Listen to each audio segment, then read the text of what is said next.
وحده والصلاة والسلام على من لا نبي بعده أما بعد. معزز سامعین، زیادہ تر یہاں پر بیٹھنے والے جو بھی ہیں میرے عزیز و اقربا ہی ہیں، رشتہ دار ہیں. الحمدللہ بڑی پر رونق مجلس یہاں پر سجی ہوئی ہے. جناب محمد رسول اللہ صلی اللہ علیہ وآلہ وسلم کا غالباً ارشاد ہے النکاح نصف الایمان، نکاح نصف ایمان ہے، آدھا ایمان ہے. اور جب نکاح کا خطبہ پڑھا جاتا ہے زیادہ تر اس میں ایک ہی آیت پڑھی جاتی ہے، یا ایھا الناس اتقوا ربکم الذی خلقکم من نفس واحدہ. اے انسانوں تقوی اختیار کرو، یعنی ہماری جو ازدواجی زندگی کی بنیاد ہے وہ تقوی سے ہونا چاہیے. آج کل کئی ساری پریشانیاں، ہم عالم ہیں یا جو بھی قاضی ہیں ان لوگوں سے آپ پوچھ سکتے ہیں، آئے پر دن بھر وہاں پر کیسے کیسے کیسز آتے ہیں، اللہ ہماری حفاظت فرمائے. کیسے کیسے میاں بیوی کے جھگڑوں کے فیصلے آتے ہیں. یہ اس وجہ سے ہوتی ہے کہ ان کی بنیاد تقوی پر نہیں ہوتی ہے، سنتوں کے مطابق انہوں نے اپنی زندگی کو نہیں گزار رہے ہوتے ہیں. میں منبر رسول صلی اللہ علیہ وآلہ وسلم میں بیٹھ کر نکاح کی محفل میں اور قرآن کے ہاتھ میں لے کر میں قسم اٹھا کر یہ بات کہہ سکتا ہوں، اگر کسی آدمی کی زندگی میں سنت ہے، قرآن ہے، نماز ہے اور اس کی ازدواجی زندگی اچھی نہ ہو، یہ ہو ہی نہیں سکتا، یہ ہو ہی نہیں سکتا. اسی وجہ سے جب بھی خطبہ نکاح پڑھا جاتا ہے، دوسری آیتیں، صلح کی آیتیں، جھگڑے فساد کی آیتیں، ان باتوں پر زور نہیں دیا جاتا ہے، زیادہ زور تقوی اختیار کرنے پر دیا جاتا ہے. انشاءاللہ تقوی اختیار کیا جائے، آپ کی زندگی سنور جائے گی. قرآن نے کہا کہ شادی اس وجہ سے کی جاتی ہے لِتَسْكُنُوا إِلَيْهَا، تاکہ تم کو عورت سے سکون حاصل ہو. دن بھر اگر آدمی تھک ہار کر، پسینہ بہا کر، خون بہا کر، اپنے بدن کو نچوڑ کر کام کر کر کما کر بیوی بچوں کے لیے لائے اور گھر کے اندر بیوی اچھی نہ ہو تو اس کی زندگی اجیرن ہو جاتی ہے.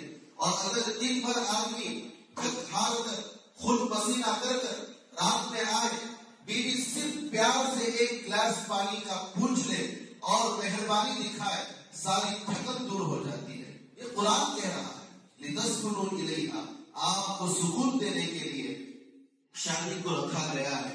اور شادی میں سکون کب پیدا ہوتا ہے، کس وقت پیدا کیا جاتا ہے اور کیسے پیدا کیا جاتا ہے؟ جب آپ کی زندگی کے اندر سنتیں ہوں، جب آپ کی زندگی کے اندر قرآن ہو، جب آپ کی زندگی کے اندر اعمال ہو. ہم مسلمان ہیں، یقینی طور پر ہندوستان کے اندر آئے دن مسلمانوں پر ظلم ہوتا جا رہا ہے. ایک بات تھی، ہم نے زبانی اقرار کر لیا اے اللہ محمد صلی اللہ علیہ وآلہ وسلم.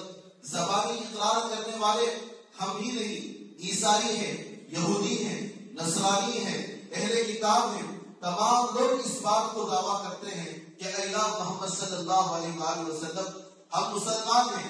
ہمارا تقاضا یہ ہے کہ ہمارا کردار ایسا ہو، ہمارے اعمال ایسے ہوں، ہمیں کہنے کی ضرورت نہ پڑے کہ لوگ دیکھ کر پہچان لیں کہ ہم محمدی ہیں، ہم اے اللہ محمد صلی اللہ علیہ وسلم کے ہیں.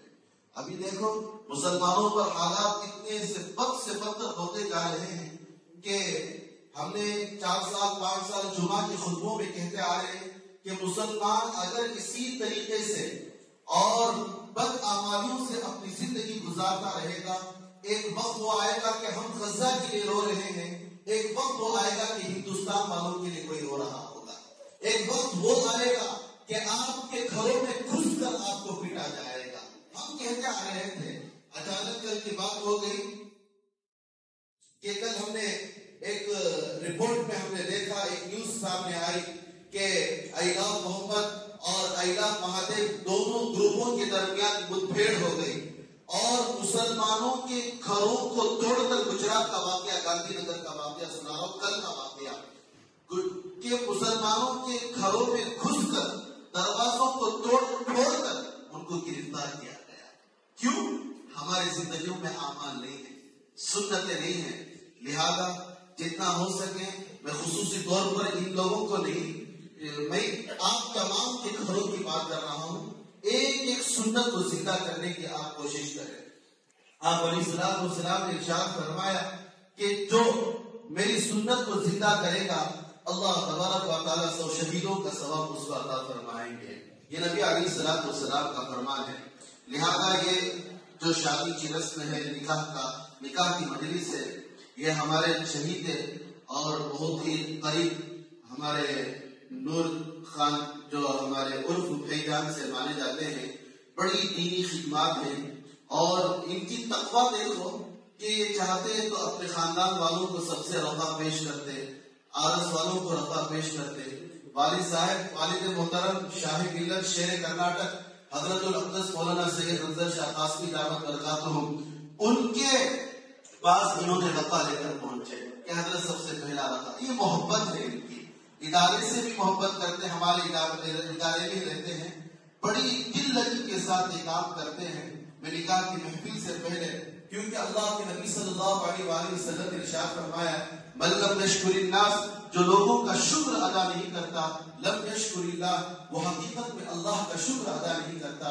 چنانچہ میں ان کی شکر گزاری کے موقع پر اس محفل میں نکاح سے پہلے میں شال پوشی کرنا چاہتا ہوں جناب نور صاحب کی، کہ وہ آئیں اور ہماری جانب سے اور مولانا کی جانب سے تحفہ کو مبارک۔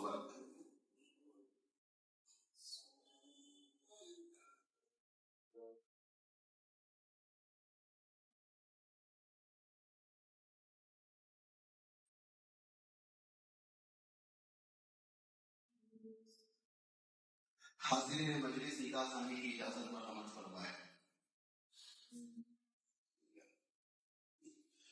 الحمد لله نحمده ونستعينه ونستغفره ونؤمن به ونتوكل عليه ونعوذ بالله تعالى من شرور أنفسنا ومن سيئات أعمالنا، من يهده الله فلا مضل له ومن يضلله فلا هادي له، ونشهد أن لا إله إلا الله وحده لا شريك له، ونشهد أن سيدنا وسندنا ونبينا وحبيبنا ومولانا محمدا عبده ورسوله. أما بعد، فأعوذ بالله من الشيطان الرجيم. بسم الله الرحمن الرحيم. يا أيها الناس اتقوا ربكم الذي خلقكم من نفس واحدة وخلق منها زوجها وبث منهما رجالا كثيرا ونساء، واتقوا الله الذي تساءلون به والأرحام، إن الله كان عليكم رقيبا. يا أيها الذين آمنوا اتقوا الله حق تقاته ولا تموتن إلا وأنتم مسلمون. يا أيها الذين